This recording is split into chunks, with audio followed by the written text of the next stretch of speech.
mama tuh sayang sama kamu gitu ya. Tapi sambil mukul. Sambil mukul gitu. Bingung juga ya. Tapi sambil ngebentak gitu. Iya juga. Nah ini juga sebenarnya juga jadi tanda tanya kok sayang sama dengan perilaku yang seperti apa sih?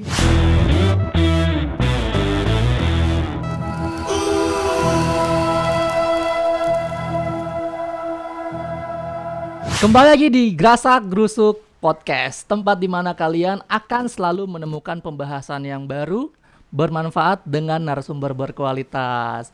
Dan pastinya udah nggak bikin hidup kalian jadi nggak grasak grusuk lagi. Dan teman-teman, hari ini menarik banget nih. Hari ini adalah hari temanya kita sebagai orang tua. Dan narsum saya adalah seorang praktisi psikologi. Kita sambut dengan Pak Riki A. Yeay. Pak Riki A. A-nya itu apa ya? A-nya Aryansyah. Aryansyah. Oh, oke. Aryansyah. Jadi Riki Aryansyah. Riki Aryansyah gitu kan. Aryansyah. Bukan Riki Aryansah gitu kan. Pakai SY, Syah. Syah gitu kan. Gimana Pak? Keluarga sehat? Alhamdulillah sehat. Alhamdulillah. Yang Keluarga terpenting kan sehat. itu ya, sehat semuanya. Mudah-mudahan Mas Ariel juga sehat, sama teman-teman semua juga sehat yang ada. Pasti, amin, amin. Insyaallah. Ini yang menarik, ada apa dengan judul kita hari ini? Kalau boleh tahu perbedaan antara orang tua beradab dan yang nggak beradab itu. Ada apa itu Pak dengan judul kita hari ini? Kalau Bapak melihat dari sisi psikologinya. Ya, dari judulnya agak-agak ngeri-ngeri sedap sebenarnya. Antara orang tua yang beradab dengan biadab. Orang tua yang biadab gitu kan. Biadab gitu. Kayaknya kalau mendengar kata biadab itu kasar sekali. Tapi sebenarnya kalau kita mau kaji dulu arti dari kata biadab itu, sebenarnya itu artinya adalah kebalikan dari kata beradab. Oke. Biadab ini artinya tidak beradab. Biadab artinya enggak tidak beradab. Tidak beradab. Ya, atau boleh bahasa umumnya adalah kejam. Kejam. Kasar. Tidak santun misalkan. Tidak sopan santun. Nah, itu kaitannya sama biadab. Atau kalau anak zaman sekarang tidak santuy gitu. Tidak santuy gitu ya. Iya. Tidak santuy. Tapi memang ini juga kenapa ada dikasih judul biadab? Ini kegelisahan, bahasanya apa ya? Suara hati saya yang merasa agak terusik lah. Dengan asik terusik gitu. Terusik. Iya, karena gini Mas Ariel, ini kan ya alhamdulillah saya ini sejak tahun dari 2010 ini memang rata-rata berawal dulu lebih banyak terjunnya di dunia praktisi pendidikan. Yang dimana itu klien-klien saya itu di kebanyakan ini orang tua murid, orang tua siswa. Kenapa orang tuanya biadab semua? Sensor ya, nanti disensor ya. Nggak semuanya sih. Oh, nggak semuanya. Kalau biasanya nggak semuanya, paling rata-rata ya. Rata-rata enggak juga. Tapi juga. Sebagian iya gitu. Sebagian iya, kenapa? Karena ketika kita bertemu dengan anak-anak, ini bicara tentang dunia anak-anak dulu ya, dari usia-usia SD, karena paling banyak ini dampaknya dari usia SD nih, berawalnya masalah psikologis ini paling banyak terjadi pada masa-masa usia-usia SD. Oke. Rentan usianya yang kira-kira dari 6 tahun sampai 12 tahun lah. 6 tahun sampai 12 tahun. Itu dari kelas 1 SD sampai 12 tahun. Meskipun memang enggak menutup kemungkinan juga ada beberapa orang tua yang biadab gitu ya. Biadabnya jangan ke saya Pak, ke sana. Ya, yang biadab yang gitu biadab. Ya. Itu yang punya perilaku atau dia kejam atau kasar itu dari memberikan pola asuhnya dari anak-anak ini usia dari di bawah 5 tahun. Ada juga pola asuh memberikan pola asuhnya dengan cara yang tanda baik tadi agak kejam atau bahkan kejam, itu dari usia-usia di bawah 5 tahun ke bawah. Itu ada. Kejamnya tuh yang seperti main parang atau gimana? Saya bingung nih. Jadi pola asuh yang dibilang kejam itu menurut Pak Riki itu yang seperti apa? Ya, kejam gini. Kalau bicara tentang kekejaman, kalau bicara tentang kasar, Kalau bicara tentang tidak sopan, balik lagi itu bahwa bukan hanya bentuk dari cerminan dari perilaku saja, bukan, tapi juga dari kata-kata yang kita keluarkan, yang kata-kata yang keluar itu dalam konteksnya bahasanya kasar ya, itu juga menjadikan unsur menjadi kekejaman. Betul. Karena apa yang diucapkan oleh orang tua ini pasti akan merusak psikologis si anak.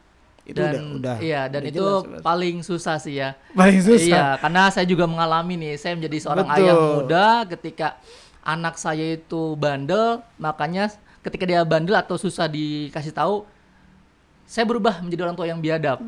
Iya, saya langsung emosi. Langsung ya kan? emosi. Emosi mengeluarkan kata-kata yang tidak patut saya keluarkan. Tidak patut dikeluarkan. Nah, Nah, itu bentukan dari kebiadaban dalam berbicara, mungkin kali ya. Iya. Bahasanya seperti itu. Iya Artinya sih. karena itu memang balik lagi Mas Harel, kadang di satu sisi kalau kita menyadari bahwa ada yang pernah kita ungkapkan ke anak kita gitu ya, yang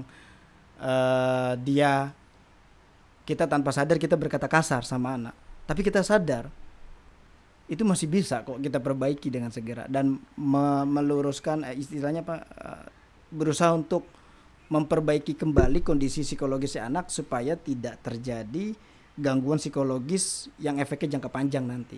Betul. Tapi kalau kitanya tidak menyadari atau Itu yang repot ya? Iya, kita tidak menyadari atau bahkan gitu ya, kita tidak menyadari atau bahkan kita sadar tapi kita tidak berusaha untuk melakukan pendekatan mengklirkan emosinya yang sudah tertanam sama si anak, itu menjadi masalah buat si anak ke depannya. Betul. Kita sadar nih, tapi kita nggak coba untuk membersihkan emosi negatif yang ada si anak, itu akan tetap tertanam sama si anak. Tapi Nah, ini juga jadi masalah. Terus kalau saya sering nemuin kejadian di luar sana ada orang tua yang biadab itu, jadi nggak beradab ya. Jadi dia bilang tidak beradab. Jadi dia bilang kalau dia bentak anak dia pukul anak dia, berasumsi dia supaya anaknya takut sama dia. Takut sama dia. Nah, ini juga memang yang menjadi pembelajaran, sebenarnya belajar buat kita semua, buat orang tua ya, bahwa sebenarnya gini, kita ingin mendidik anak itu tujuannya supaya takut sama kita. Betul. Atau supaya dia nurut sama kita? Enggak. Takut sama yang maha kuasa. Nah, berat nih. Kan begitu? Iya. Bener kan? Bener. Kadang ada yang cerminan gini, contoh misalkan, saya pengen anak saya baik, anak saya soleh gitu. Ayo kamu dikenalin nerakanya tuh dengan cara menakut-nakutkan. Jadi anak itu juga akan belajar bahwa Allah ini kejam sekali nanti. Nah, itu biasanya kalau kita terapkan pola seperti itu di usia 6 tahun. Iya. Kalau misalkan usianya di bawah 6 tahun, contohlah kalau anak saya pribadi sekarang usianya 3 tahun. Itu kan 3 tahun masa-masa dia lari ke sana, lari ke sini gitu kan. Itu apakah harus kita terapkan pola seperti itu? Semua pola pada dasarnya kita perlu pendekatan yang pendekatan komunikasi yang baik pada dasarnya itu dulu. Betul sih. Saya setuju kalau karena itu. kita punya prinsip gini Mas, harus ada prinsip dalam memberikan pola asuh. Ya, yang pertama itu yang pastinya dengan kasih sayang. Betul. Ya, yang kedua lebih tepatnya menyampaikan tentang kebenaran. Betul. Terus yang ketiga kesabaran, dan yang keempat itu perhatian. Nah, dari 4 prinsip dalam memberikan pola asuh ini harus bisa saling mengisi dan sinergi. Kadang ada nilai-nilai dia bahasanya sayang waktu membentak anaknya gitu ya, marah-marah. Ini mama tuh sayang sama kamu gitu ya. Tapi sambil mukul. Sambil mukul gitu. Bingung juga ya. Tapi sambil ngebentak gitu. Iya juga. Nah, ini juga sebenarnya juga jadi tanda tanya kok ketika mengungkapkan kata sayang gitu ya. Sayang yang kita tahu kan sayang sama dengan perilaku yang seperti apa sih kan gitu. Perilaku yang mencerminkan kelembutan kan seperti itu. Tapi nyatanya pada saat kita mengungkapkan kata sayang cenderung lebih kita tidak dengan hati, tapi lebih banyak dengan campur emosi dengan amarah tadi. Bener Seperti juga ya. itu. Mama sayang sama kamu. Nggak Gitu sinkron kan kita. Iya. Jangan-jangan juga bisa jadi juga kita ngobrol sama pasangan kita juga sama, bisa jadi seperti itu. Ya, tanpa kita sadar. Bener sih, bener. Ya, jadi intonasi suara juga sangat mempengaruhi lah Setuju. dalam memberikan pola asuh ke anak. Karena Seperti dalam itu. komunikasi itu semuanya ada nilai tersendiri ya. Ada nilai tersendiri. Kayak kata-kata itu kekuatannya sekitar berapa persen, 7 atau saya lupa. Terus suara itu berapa persen, Betul. bener kan ya? Betul, dari kata, dari suara sampai body language. Gerak tubuh kita ternyata kan juga berbicara. Nah, kalau dari Pak Riki sendiri, cara penilaian untuk menjadi orang tua beradab dan biadab itu biasanya menerapkan seperti apa kepada anak Pak Riki? Kalau saya Iya. menerapkannya gini, ke saya pribadi ya. Iya, Sebenarnya sih gini, ini proses pembelajaran buat kita semua. Setiap orang tua, nah yang namanya kita manusia ya, manusia Betul. biasa, tidak ada yang kata sempurna. Yang terpenting adalah di saat kita melakukan kesalahan Iya. dengan perilakunya kita atau kata-katanya kita dengan si anak ya gitu ya, kita perlu menyadari, poinnya menyadari dulu, ada kesadaran. Terus yang kedua, kita sebagai orang tua harus mau melakukan ada yang namanya continuous learning. Continuous learning. Pembelajaran berkelanjutan. Apa sih yang perlu kita pelajari kan gitu kan? Iya. Jadi kalau kita menganggap bahwa anak-anak kita harus mengerti, dia semakin tumbuh besar, Betul. dia harus lebih paham dengan situasi yang di usianya sekarang. Ketika bertambah usia lagi dia harus lebih paham lagi. Sebenarnya bukan hanya anak-anak yang harus dia paham dalam memahami sesuatu sesuai dengan usianya, tapi kita juga harus Sebagai orang tua ya. sebagai orang tua harus memahami dan harus belajar tadi continuous learning apa yang sudah sesuai dengan pertumbuhan si anak, perkembangan psikologisnya, fisiknya. Nah, itu yang kita harus pelajari semua. Dan itu sih menjadi PR ya ketika PR. kita kalau belusukan nih ke masyarakat bawah-bawah ya. Betul. Kadang kan ada orang tua yang kakak belajar gitu kan, nyuruh anaknya belajar, tapi orang tuanya main catur, ya kan? Orang tuanya kumpul sama teman-temannya, ya kan? Nah, apalagi masa pandemi nih, Mas. Nah. Ini paling sering gini kan, di rumah cenderung anak hampir 80% Iya. anak megang gadget. Iya. Belajar kan lagi SFH nih ya kan, school from home, dia lagi di rumah, belajar di rumah pasti menggunakan gadget. Intens menggunakan gadget ini akan jauh lebih efektif atau enggak efektif? lebih lama. Oh, oke. Menggunakan gadget itu lebih lama, bukan untuk belajar. Belajar kan mungkin udah ada jadwalnya. Jam 8 pagi, jam 9 pagi dapat tugas dari gurunya, mereka selesai, sudah tutup yang kaitannya dengan pembelajaran. Iya. Nanti jam 10 pagi, jam 12 atau siangnya atau sore malamnya sampai malam bisa jadi yang ditonton beda lagi. Beda lagi. Gitu kan. Setuju. Games yang dilihat itu macam-macam. Nah, gadget ini juga sangat mempengaruhi nanti akhirnya. Mempengaruhi dari sisi negatif atau positif? Bisa positif, bisa negatif. Tapi efek buat kondisi dan seperti ini, efeknya buat orang tua apa? Ada. Buat orang tua. Efeknya apa? Orang tuanya ini dari sisi orang tua ya. Orang tuanya ini cenderung lebih akhirnya membiarkan anak itu pakai gadget. Apa ini? Dori geprek. Logonya si ikan. Kayaknya ikan pertama nih yang digeprek. Enak. Daripada kalian penasaran, mending kepo ini IG sama nomor WhatsApp-nya. Dan ternyata bisa via GoFood juga. Lebih simpel, kalian hanya tunggu di rumah aja. Oke? Gua mau lanjut makan dulu dan kalian coba kepoin yang tadi gue sebutkan, IG sama WhatsApp-nya. See you.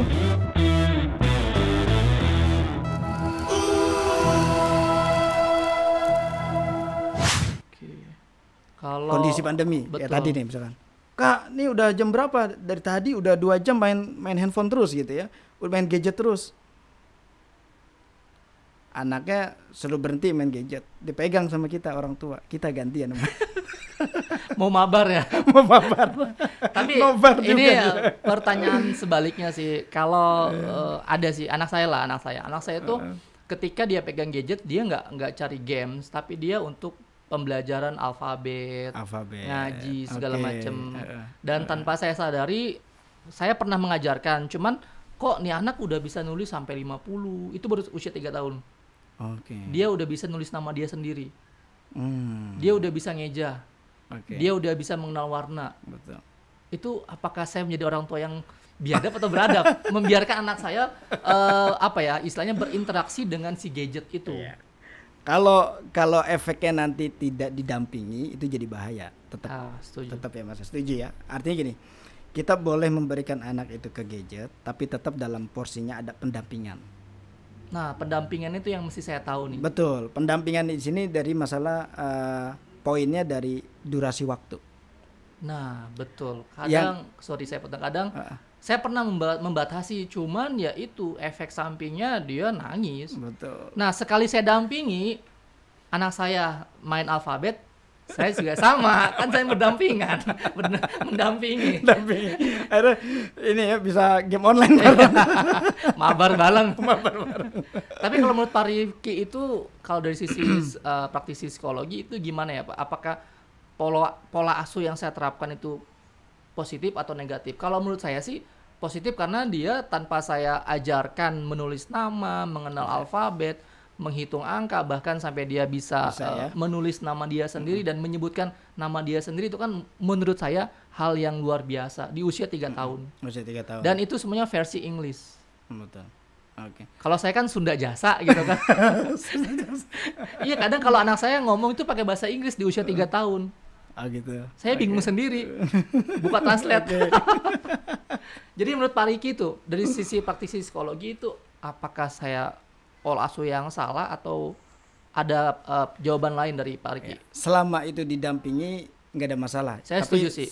Saya lebih menekankan ke masalah durasi waktu. Kenapa ada durasi waktu yang perlu saya tekankan? Karena gini. Ya. Tapi mungkin lain halnya ya. Lain halnya kalau anak-anak ini diberikannya mungkin laptop kali ya. Jadi kalau dia mau nonton YouTube, ya channel YouTube, atau misalkan dia mau main game atau dia ada pelajaran edukasi yang dia tonton, saya rasa kalau dari laptop tidak terlalu berdampak ya sama anak.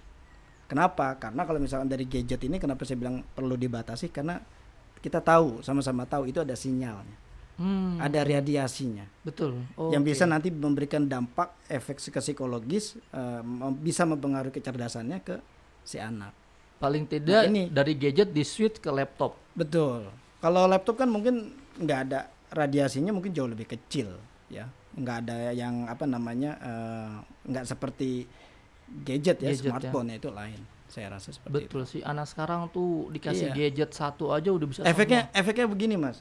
Ini saya punya klien ya waktu itu. Punya klien yang ada klien yang dia kasusnya dia pakai gadget ya. Ini waktu itu mau di psikotes, anak-anak mau dites intelijensi.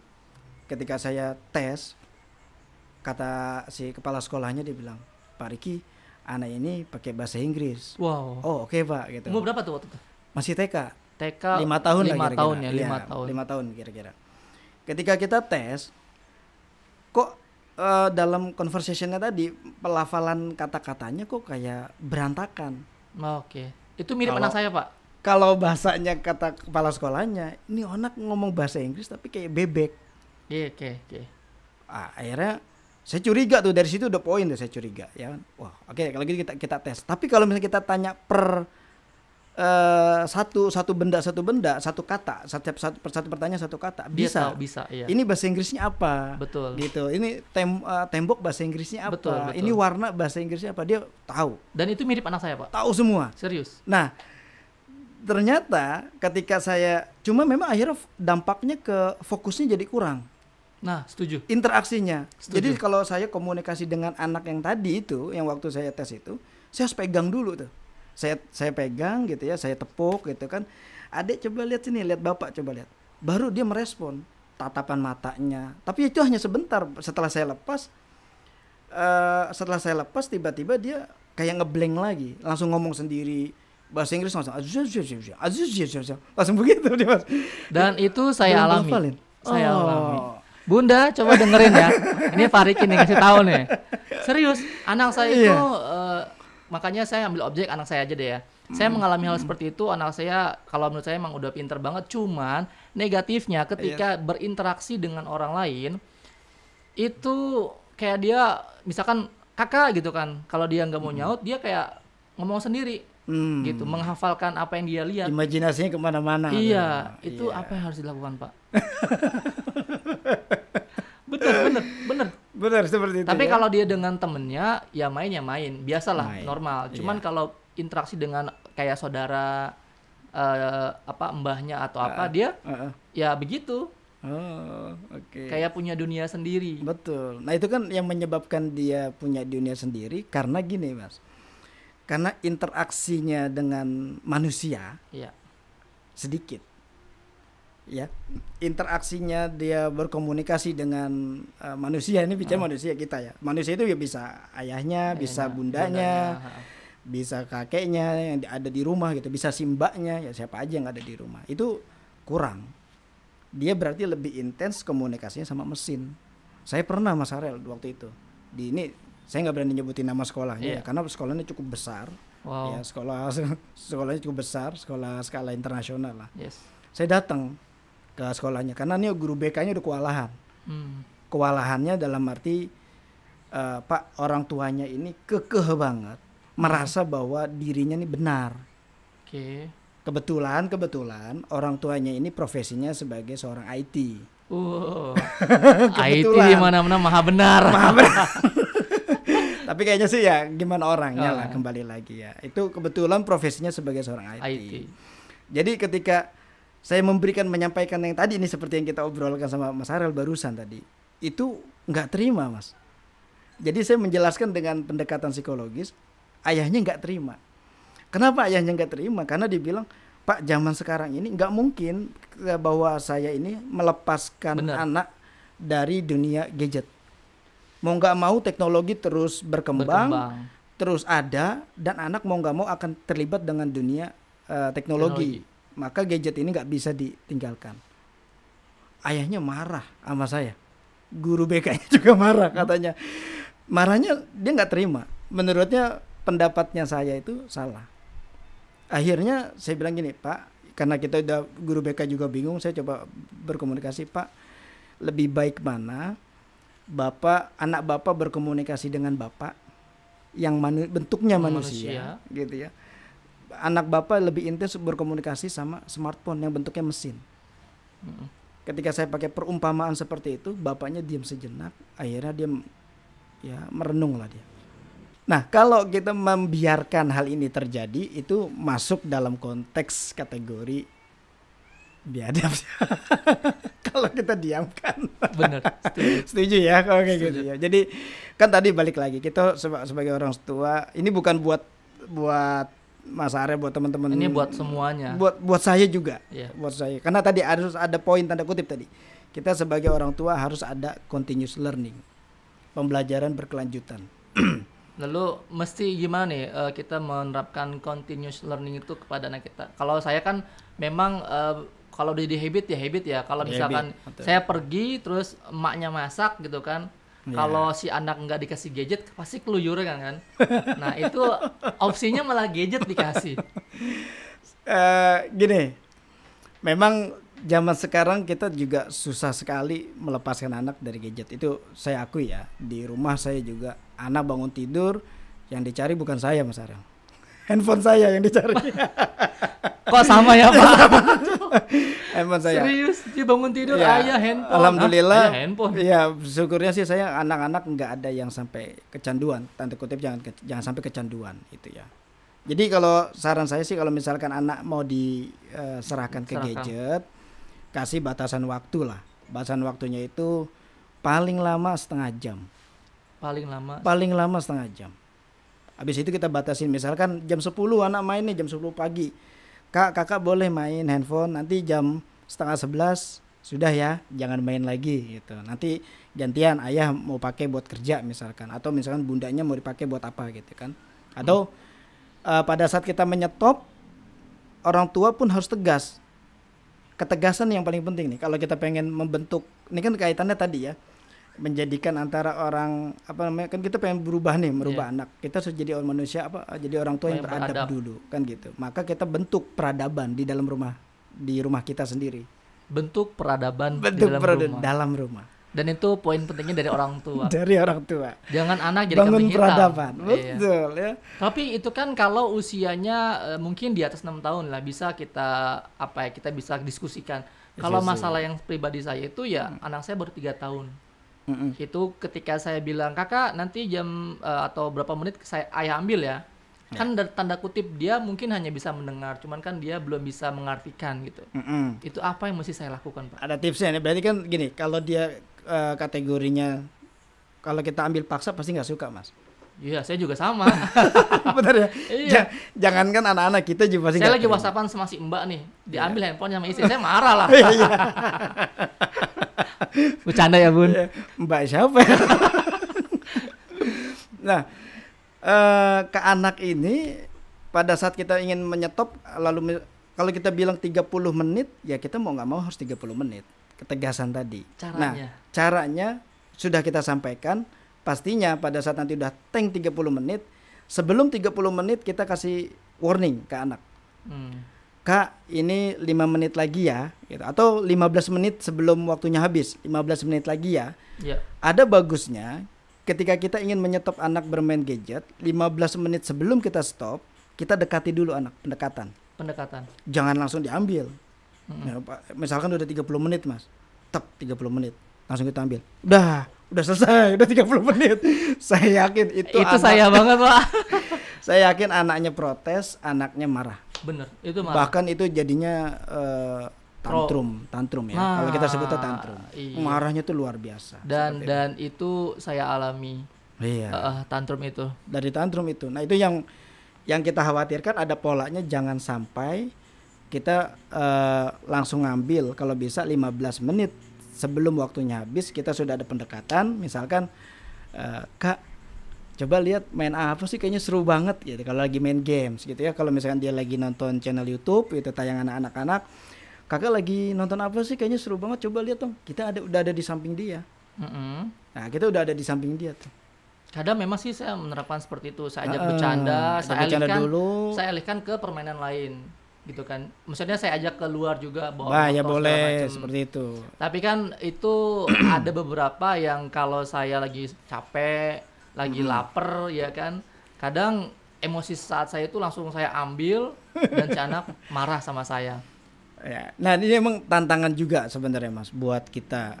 Apalagi kalau saya nyebut, kalau orang-orang yang kelahiran tahun 80-an kan masuknya kan generasi Y ya. Sebenarnya tantangan buat orang tua, termasuk saya ini, sebenarnya saya generasi, kita ini saya nggak tahu nih Mas Ariel tahun berapa. Termasuk kan generasi Y. Saya milenial. Bapak kan kolonial. Kan. Nah, ini fase perubahan teknologi ini kan dialami oleh generasi Y sebenarnya. Ya kan? Iya. Nah, yang tantangan terbesar dari generasi Y ini ketika dia beradaptasi pola asuhnya dengan adanya teknologi, dengan adanya gadget, ini menjadikan perilaku baru buat orang tua. Setuju. Dan saya melihat jelas betul-betul orang tua, tapi nggak semuanya, balik lagi ya, nggak semua ini kembali ke individu. Rata-rata. Ngambil ratanya aja, pukul rata.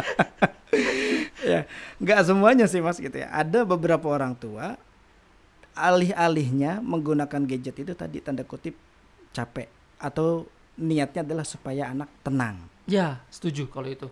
Kalau saya gini, kalau kita yang aktivitasnya seharian, ada aktivitas misalnya suami istri ya, aktivitasnya seharian ini udah capek gitu ya.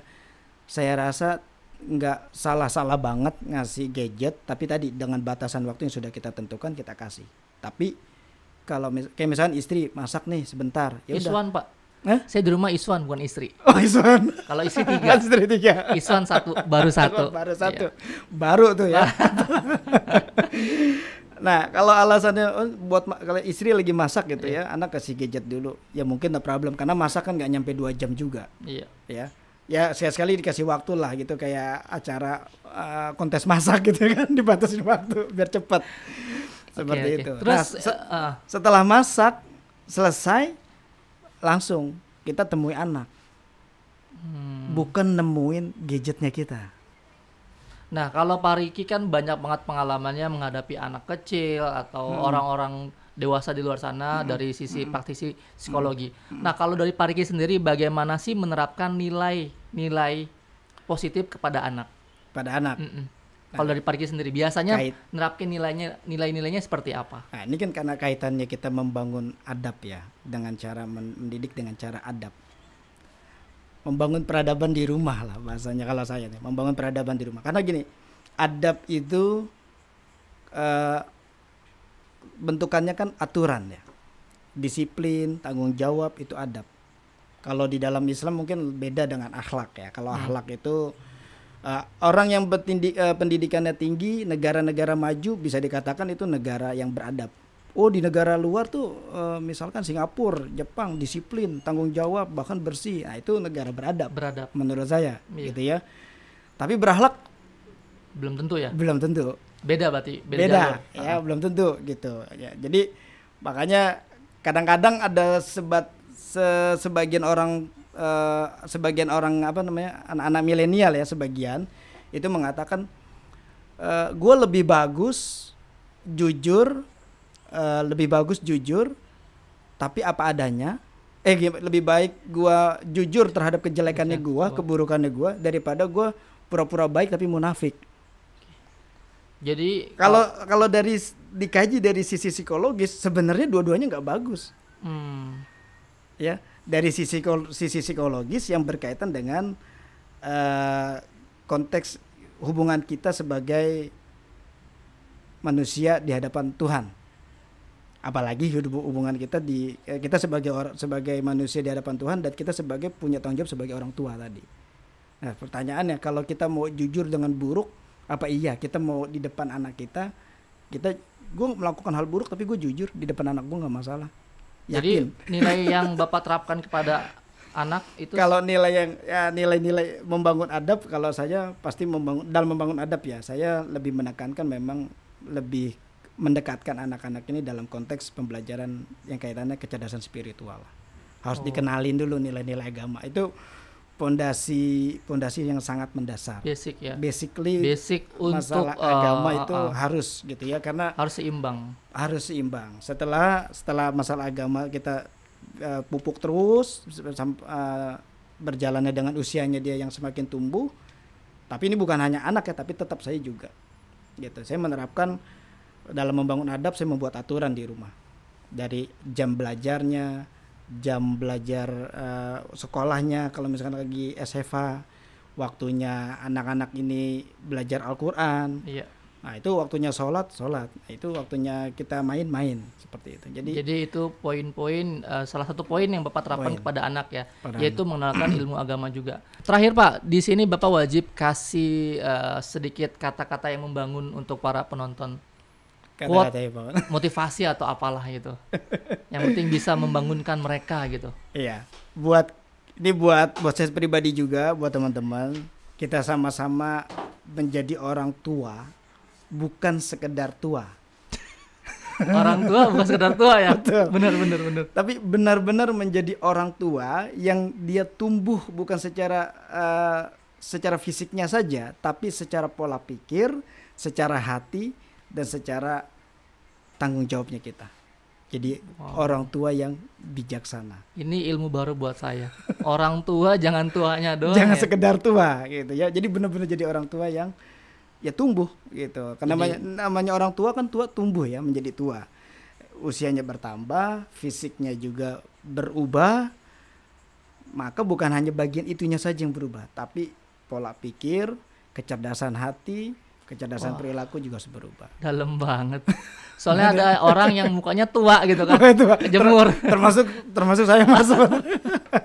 Wah, luar biasa teman-teman untuk hari ini. Mudah-mudahan konten kita hari ini bermanfaat untuk kita sebagai orang tua. Mudah-mudahan kita menjadi orang tua yang beradab, bukan yang biadab. Amin. Oke Pak, terima kasih banyak. Terima kasih. Sukses.